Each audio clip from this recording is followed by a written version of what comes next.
hurricanes, typhoons, cyclones. They are creatures of tropical seas,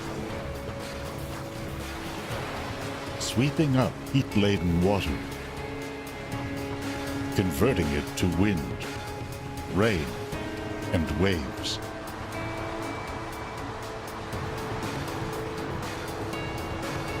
Why do a rare few evolve into colossal monsters that leave in their wake a trail of destruction, death, and despair? Do we now face a rising tide of super hurricanes and typhoons?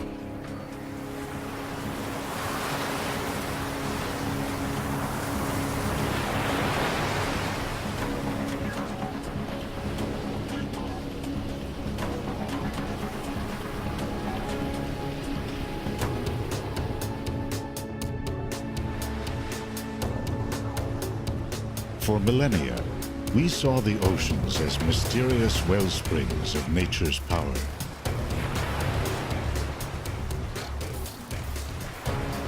Capable of rising up and engulfing us. In William Shakespeare's drama, The Tempest, a ship's crew faces a sudden maelstrom, as dramatized in the 2010 Julie Taymor film. Unknown to the crew, the storm was conjured by a would-be ruler turned sorcerer. It's empty and all the devil's here! The story is said to have been inspired by a storm that sent the English flagship Sea Venture onto Bermuda Shoals in the year 1609. It's now one of many shipwrecks that litter tropical sea bottoms.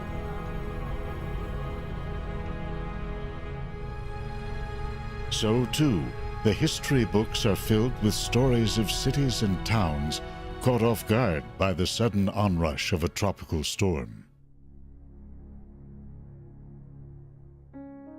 Among the worst, Galveston, Texas, September 1900. With swells beginning to rise on September 7th, officials issued a hurricane warning. A ship at sea estimated the winds in the approaching storm at 100 miles or 160 kilometers per hour. As powerful as the storm was, little was known about it, including where it would hit and how bad it would be. By the time the hurricane came ashore that evening, its winds had risen to 217 kilometers per hour, a Category 4 on today's 5-point Saffir-Simpson scale.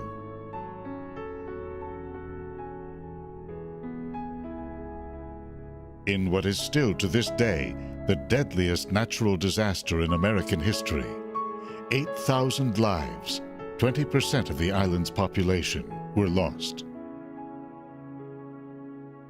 The city of Galveston was reduced to rubble by wind-driven waves and tides called storm surge that rose to over 5 meters.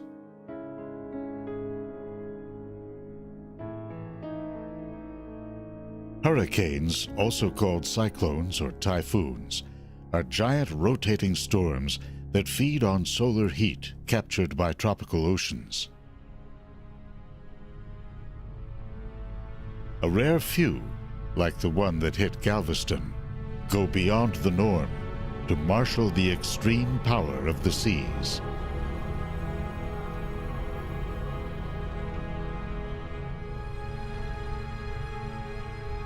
In 1969, weather satellites showed Hurricane Camille bearing down on the Mississippi coast.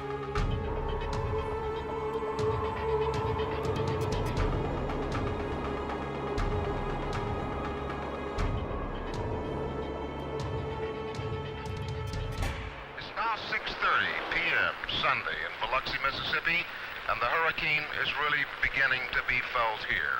As you can see, the palm trees are blowing, the rain is beginning to increase, and the sea is beginning to churn in the Gulf. It promises to be a long, long night in Biloxi.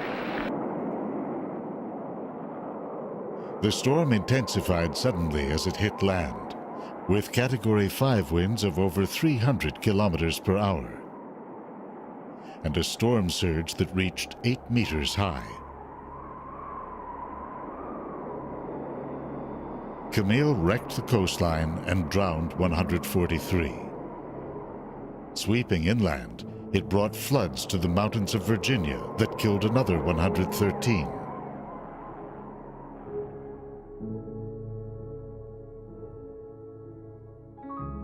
Ironically, just as Camille headed for landfall, scientists flew out to Hurricane Debbie to perform the last in a series of experiments designed to bend back nature's power. The idea of the project, called Storm Fury, was to load up an airplane with silver iodide crystals. Flying around the periphery of a storm, they would spread the crystals around in hopes of stimulating new cloud formation, and in so doing, steal the energy flowing into the eye. The idea was never proven to work.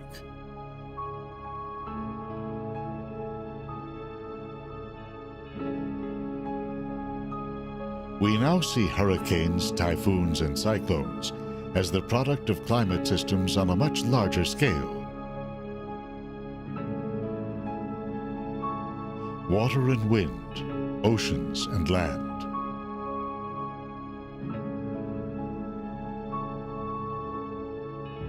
They are fueled by heat from the sun, captured and stored in the upper layer of tropical oceans. The deeper and warmer this upper layer becomes, the stronger and longer lasting a hurricane can be.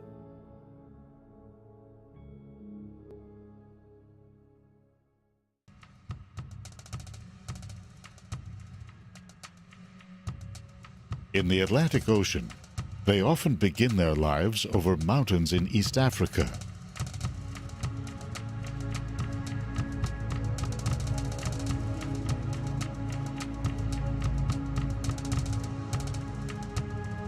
As the wind sweeps over them, an area of low pressure forms.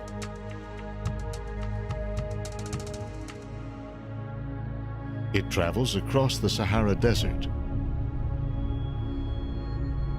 then moves out over the warm Atlantic. There it can spawn thunderstorms over a broad region. As the low gradually comes under the influence of the Earth's rotation, called the Coriolis force, it begins to spin. As the storm intensifies, the pressure in its center continues to drop, forming what's known as the eye. It acts like a partial vacuum, causing winds at the sea surface to spiral inward toward it. These in-spiraling winds evaporate moisture from the warm ocean surface.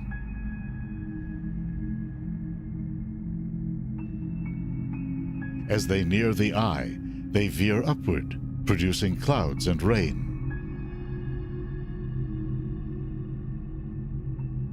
Much of this air moves outward at the top of the storm, like a chimney.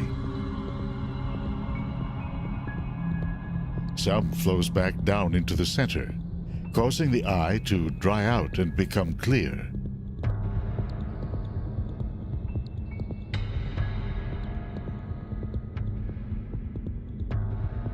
The path a hurricane takes and the intensity it reaches are determined by its interaction with global weather systems and ocean currents. In most cases, they form in vast ocean areas along the equator, pushed along by equatorial wind currents. At higher latitudes to the north and south, eastbound winds circled the globe. Where they converge in the tropics, the flow shifts to the west, forming the trade winds. And a band of precipitation called the Intertropical Convergence Zone. Stretching all around the Earth, this is the breeding ground for countless thunderstorms and larger tropical storms. The moisture they stir up often flows toward the poles, drawn by great spiraling weather systems to the north and south.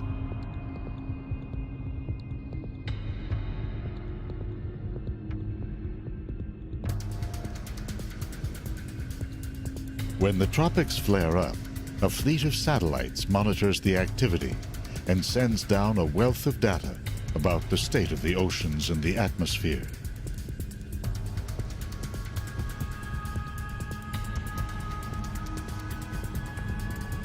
Meteorologists tap into a network of buoys and ship reports to monitor ocean temperatures, wind, and wave heights, on the hunt for conditions that favor hurricane development.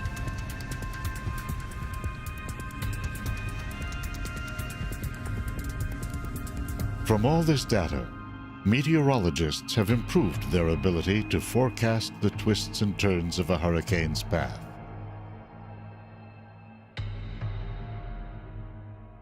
As a result, few are caught by surprise.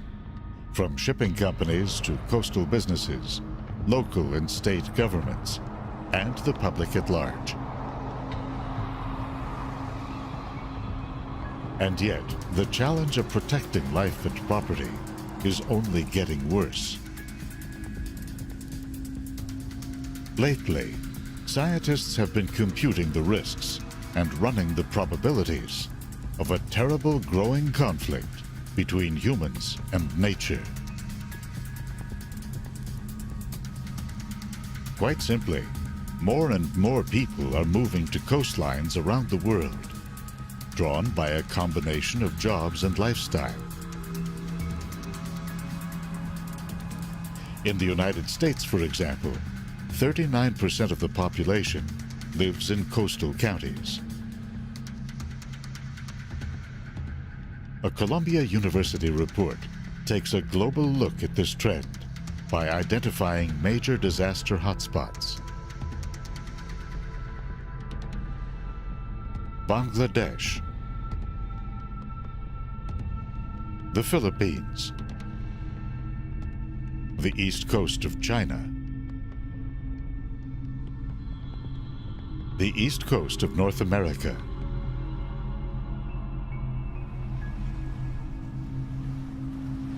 to make matters worse, the oceans have gotten steadily warmer over the last few decades, adding potency to the hurricane's fuel. Sea levels are expected to rise by as much as a meter by the end of the century, increasing the risks of storm surge. As more people pack the coastlines, man and nature are in the midst of an excruciating head-on collision.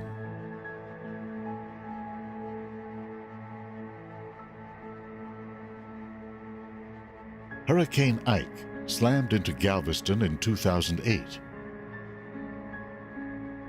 The cost in 2010 dollars, $28 billion.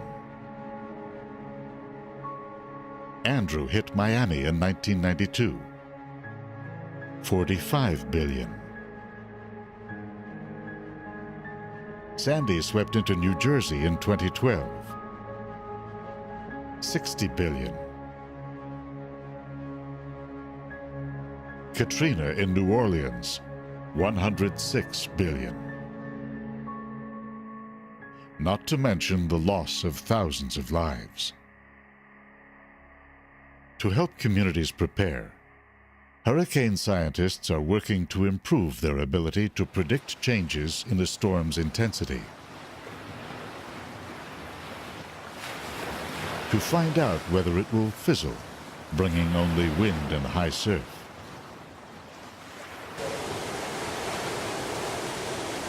or become a destructive monster.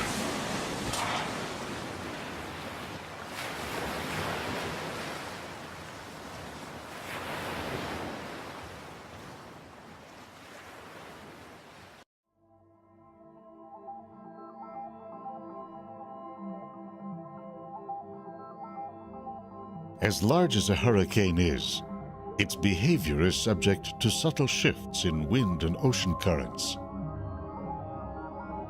the presence of land masses, and the interaction of all the clouds and water molecules, and even dust within it.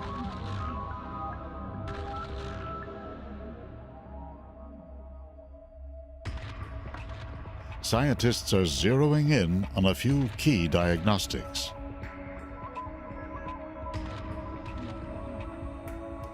One of these is the warmth of the ocean out ahead of the storm, the fuel that feeds a hurricane.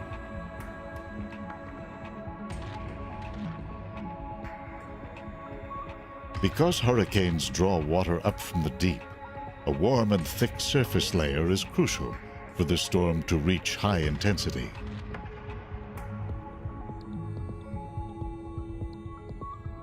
When Hurricane Katrina entered the Gulf of Mexico in 2005, it encountered a wide and deep tongue of exceptionally warm water that originates in the Caribbean, called the Loop Current.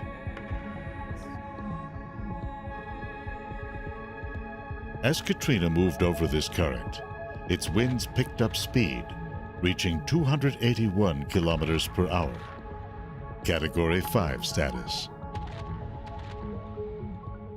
A series of individual storms literally exploded close to the eye, visible in this sequence of satellite images. This often happens when the eye of the storm, the central region, contracts, getting smaller. As the storm spins up, the winds moving around the eye accelerate. Eddies or vortices begin to develop. These whirling winds evaporate large volumes of moisture from the ocean surface.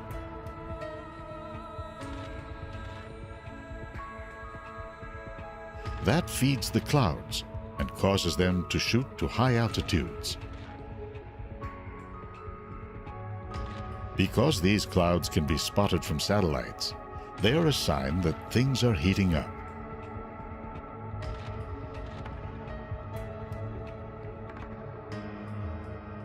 These are photographs of the central, clear eye of Hurricane Katrina, taken by researchers who flew into it.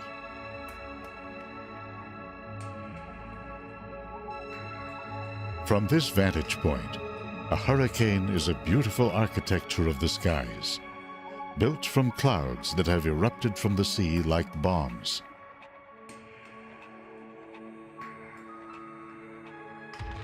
Their rise coincided with a fierce battle that had begun to develop deep within the storm.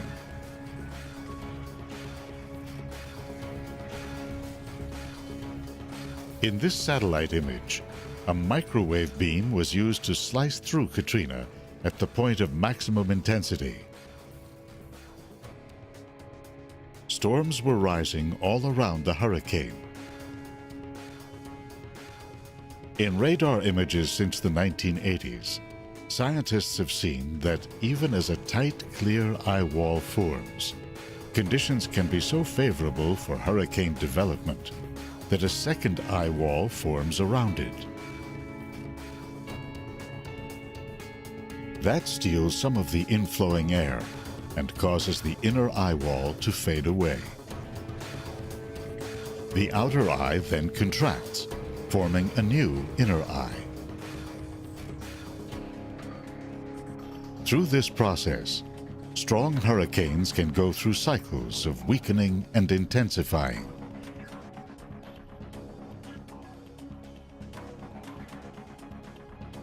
You can see it happening in Katrina as it moved across the Gulf of Mexico. In this radar image, Katrina was rated a Category 5 as winds raced around its relatively small eye. While the central eye wall remained intact, storm development on the periphery began to sap its energy. Entering cooler waters along the coast, it ramped down to a Category 3.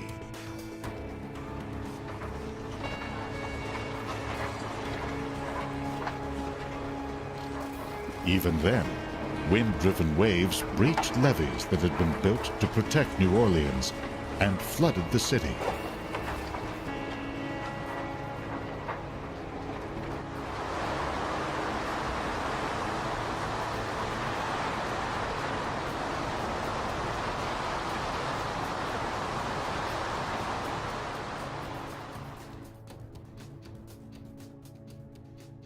But not all destructive storms fit this mold. Hurricane Sandy was a rare late October storm, rated Category 1 as it moved up the Atlantic seaboard. Forecasters predicted that Sandy would be blocked by a high-pressure system moving across Canada, then drawn to land in New Jersey by a storm moving up from the south.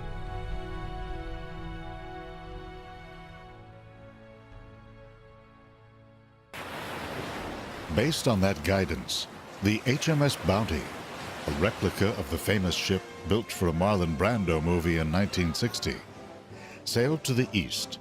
The captain hoped to go around the storm, then to head south.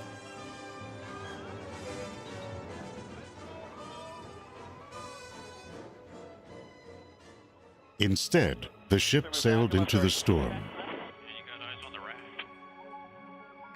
Responding to calls for help, the Coast Guard flew out into the storm to attempt a rescue. Crew members had jumped into the sea to escape the sinking ship. Roger, I'm still getting this up. 2003, 6031. 6031, 2003. This raft lift is low. We've got a 2 PIW. Roger, copy, 2 PIW. Rescue inside cabin. Dan, we may have to pick Dan up again. All but one were found and brought back to shore.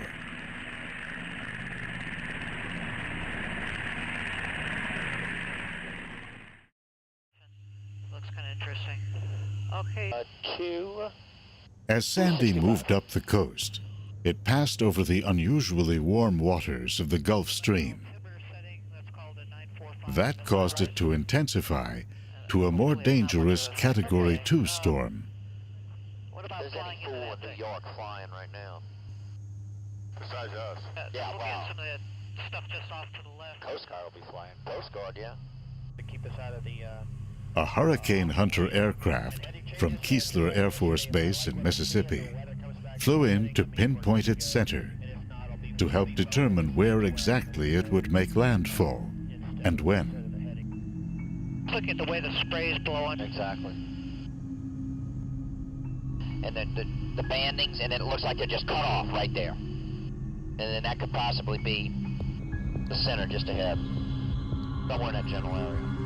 Imagine with the The bandings crew did cut this off. in part by flying down to get a look at the movement of waves and wind at the surface. I mean, I can see what the spray is doing up here too, but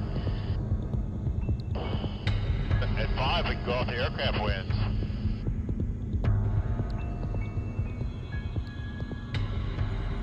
We're definitely hunting now.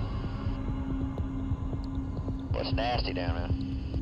Nothing like we saw yesterday though in that other southern part. Turning into colder coastal waters, Sandy lost strength as it came ashore at night in New Jersey.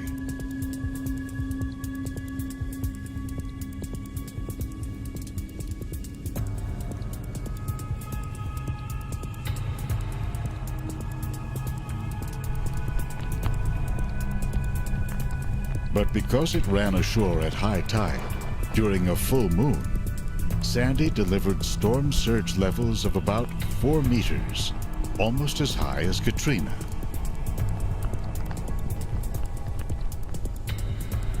As accurate as the forecasts had been, they could not have prevented the catastrophic damage that the region sustained.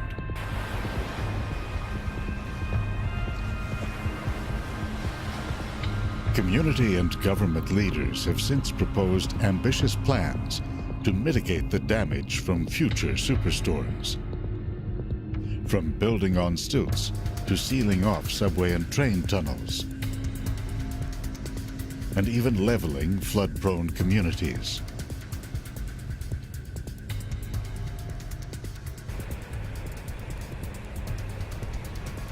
Whether or not future sea levels rise, or storms become stronger, coastal population growth around the world ensures an ongoing stream of mega disasters.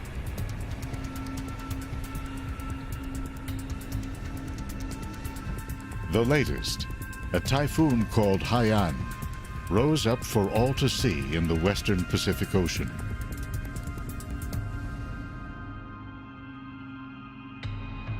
With no land masses to disrupt it, or cool currents to sap its strength, Haiyan reached super typhoon status.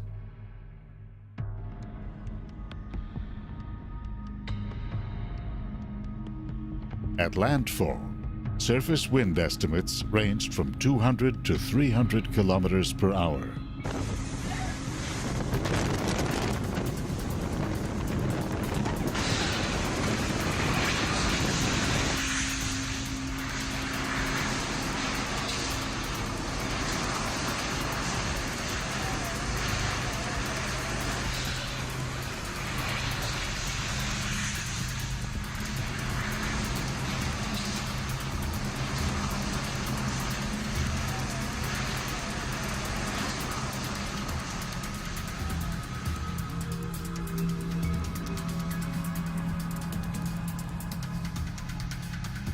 Hitting a densely populated region in the Philippines, the storm displaced some 4.3 million,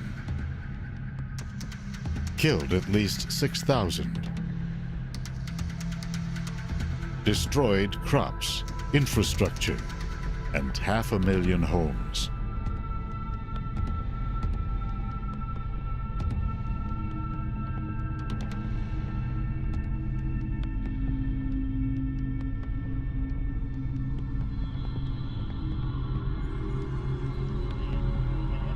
The tools scientists are now using to study and predict the rise and fall of tropical storms are more accurate than ever.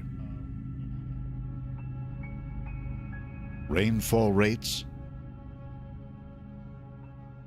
convective towers, the battle of the eye walls, and more. They are learning how these factors evolve within the context of changing storm environments and a changing global climate.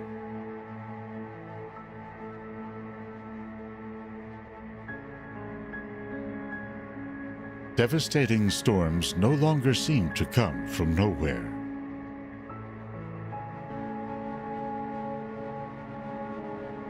At the same time, when a super hurricane and super typhoon forms, the stakes are steadily rising.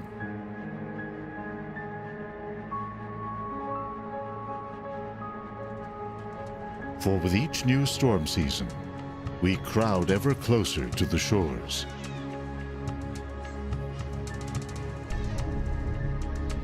And brace ourselves against the gale winds and rising tides.